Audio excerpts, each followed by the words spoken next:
Yesus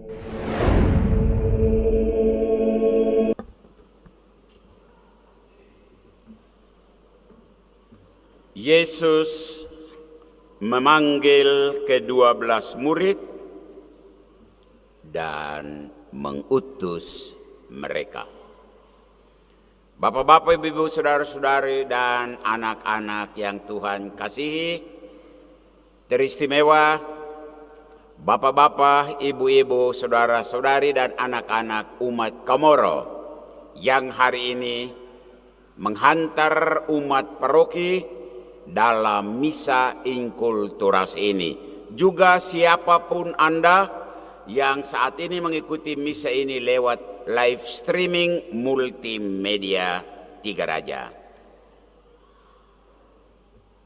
Injil hari ini berkisah tentang panggilan Yesus kepada 12 murid.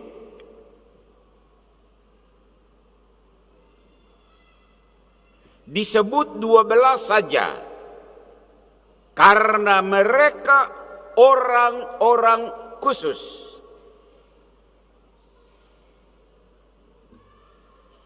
Setelah dipanggil, mereka diutus. Diutus untuk apa?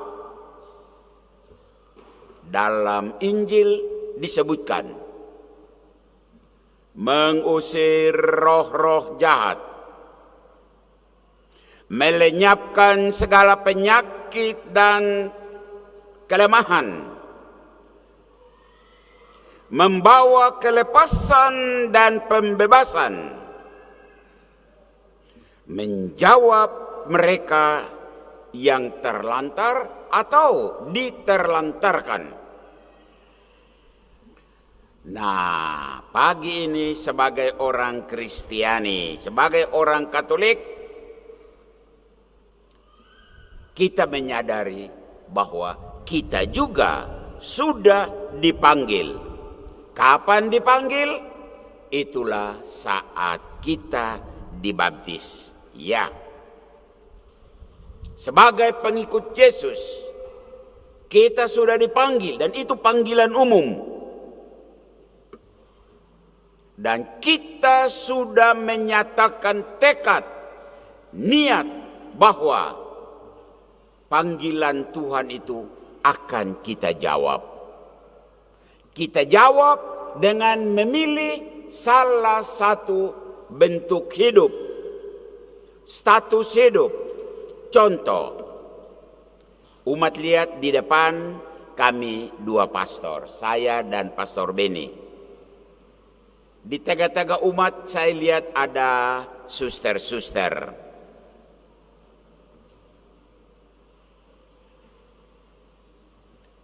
Pastor, bruder, suster, itulah orang-orang yang dipanggil dengan tugas khusus.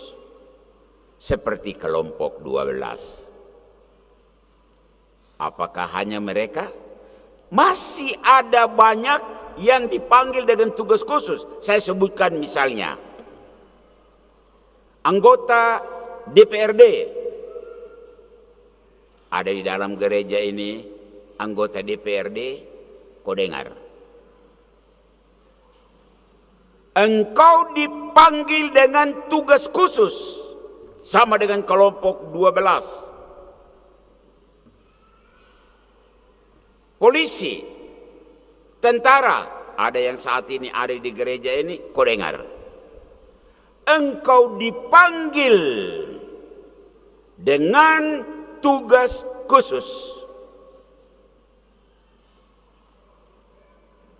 Gubernur dan bupati, Anda berdua kalau mengikuti misa ini, kamu dua juga ikut dengar. Gubernur dan bupati, Anda dipanggil dengan tugas khusus. Dan seterusnya. Pastor bisa mengucapkan pelbagai jenis panggilan, tugas pekerjaan, pelayanan. Baguslah Anda sudah menjawab panggilan Tuhan itu. Akan tetapi hari ini di misa inkulturasi suku Kamoro ini, pastormu mau menegaskan bahwa menyadari panggilan saja tidak cukup.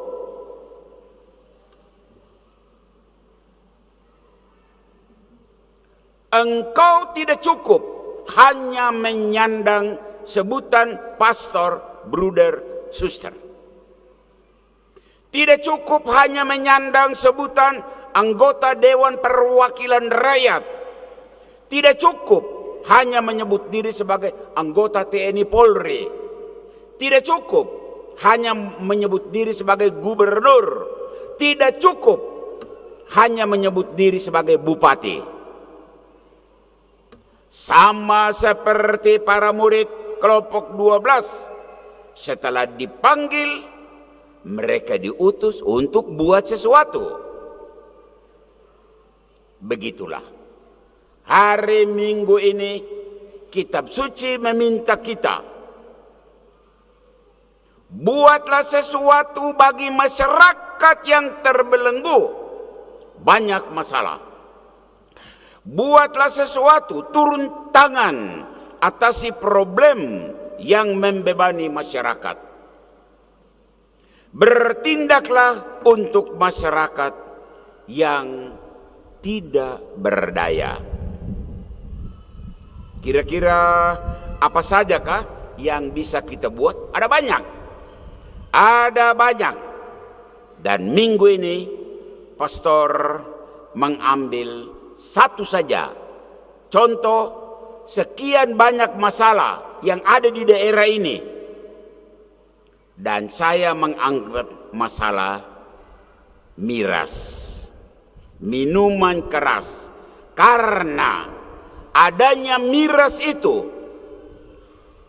suami pukul istri, keluarga diterlantarkan, ada banyak kecelakaan lalu lintas, ada pemalangan di mana-mana. Miras, ini pekerjaan miras. Minggu ini pastormu sengaja mengangkat pokok ini, karena kita semua hari-hari berhadapan dengan miras. Ada banyak pihak yang berperan. Pastor mau sebut pihak yang pertama, penjual dan distributor minuman keras. Kalau kau dengar siaran ini, mohon perhatian.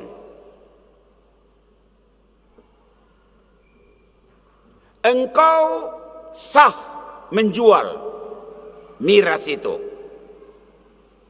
karena kau punya izin ada, kau punya rekomendasi dari pemerintah ada, sah.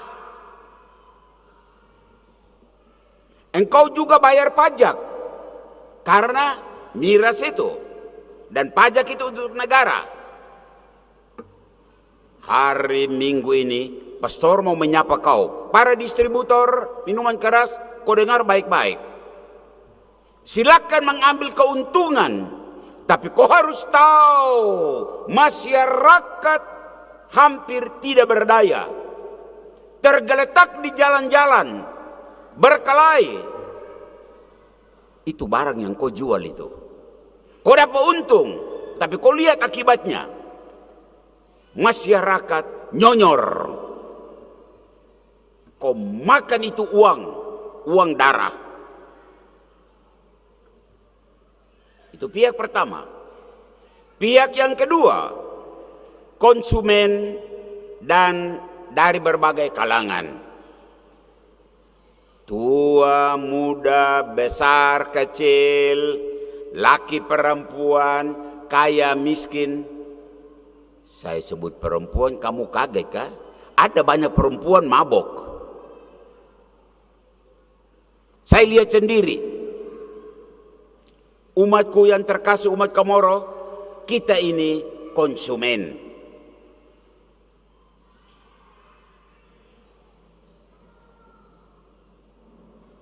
Saat engkau minum ditegur, kau jawab toh, kau sibuk apa? Kau puang kah? kami pakai kamu uang. Betul. Tidak ada yang membantah. Kau punya uang. Kau punya hak untuk pakai uangmu. Anda bebas. Tapi pagi ini pastor mau bilang, umatku yang terkasih, umat Komoro, tahu dirilah. Tahu diri.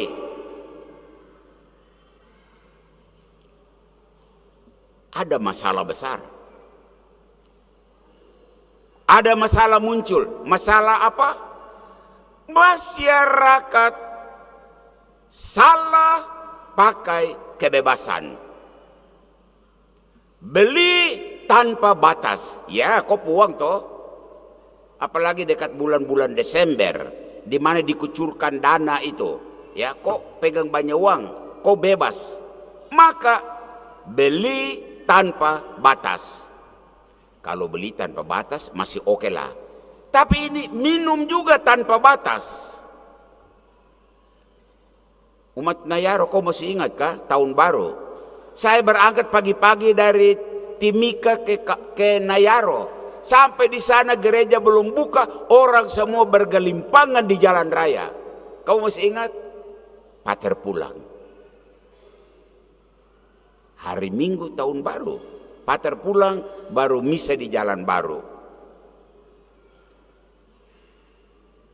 Kalau hanya minum, tidak ada yang larang, silakan. Tapi persoalannya adalah mabuk. Nah, mabuk itu berkaitan dengan orang lain. Kita mengganggu perasaan publik.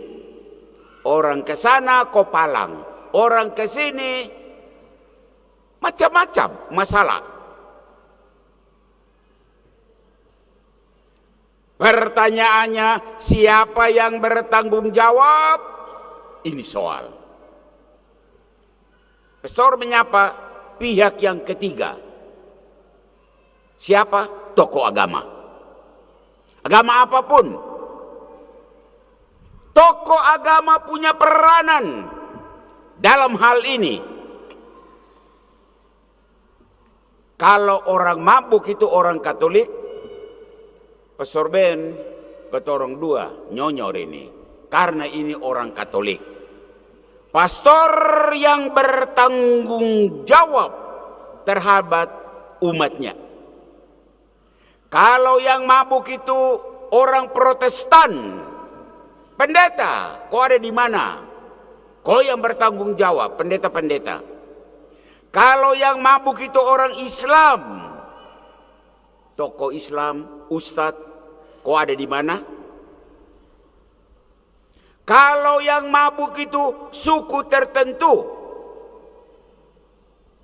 saya tidak mau sebut nama suku. Kepala suku, kau ada di manakah? Atau kau hanya menunggu ada acara diundang kepala suku baru kau hadir?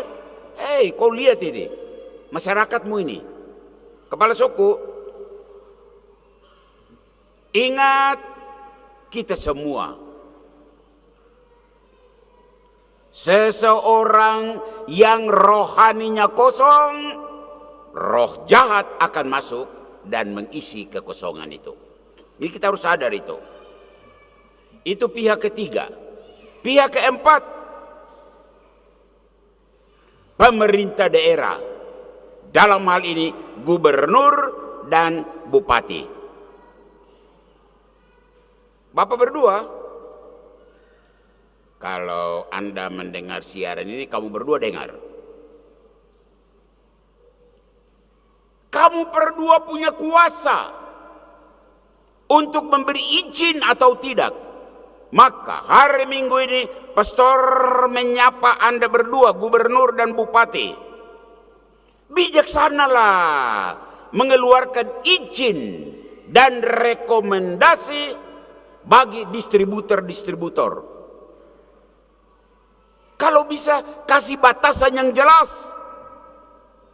Jangan terlalu gampang memberikan izin, rekomendasi. Akibatnya masyarakat berhamburan di jalan raya.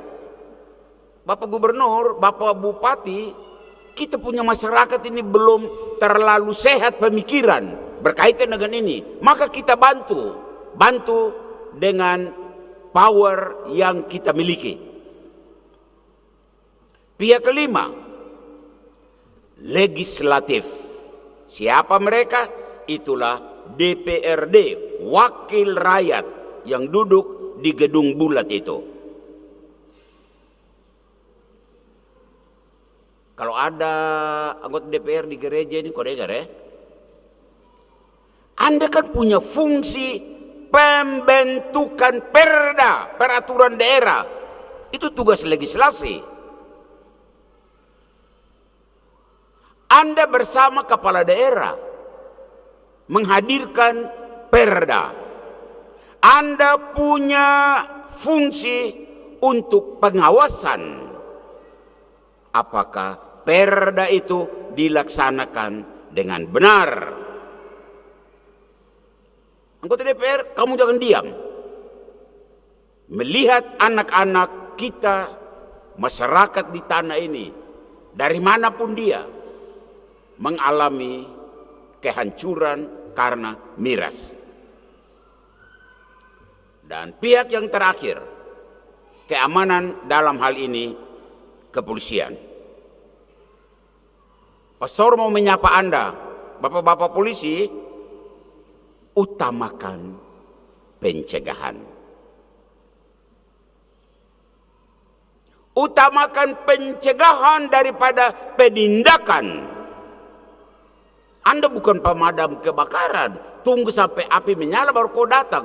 Tunggu sampai orang mati karena bekalai, minum mabuk baru kau hadir. Salah. Apalagi kau bekerja sama seperti cerita-cerita orang dengan pihak tertentu yang menjual minuman. Lalu kau datang pajak-pajak mereka. Astaga, kau bikin malu pimpinanmu. Bapak-bapak, ibu-ibu, saudara-saudari, Yesus hari ini berkata, kamu diutus untuk membasmi kelemahan-kelemahan dan penyakit-penyakit. Miras itu salah satu kelemahan, salah satu penyakit. Ayo, semua pihak yang tadi disebutkan, marilah kita bersinergi.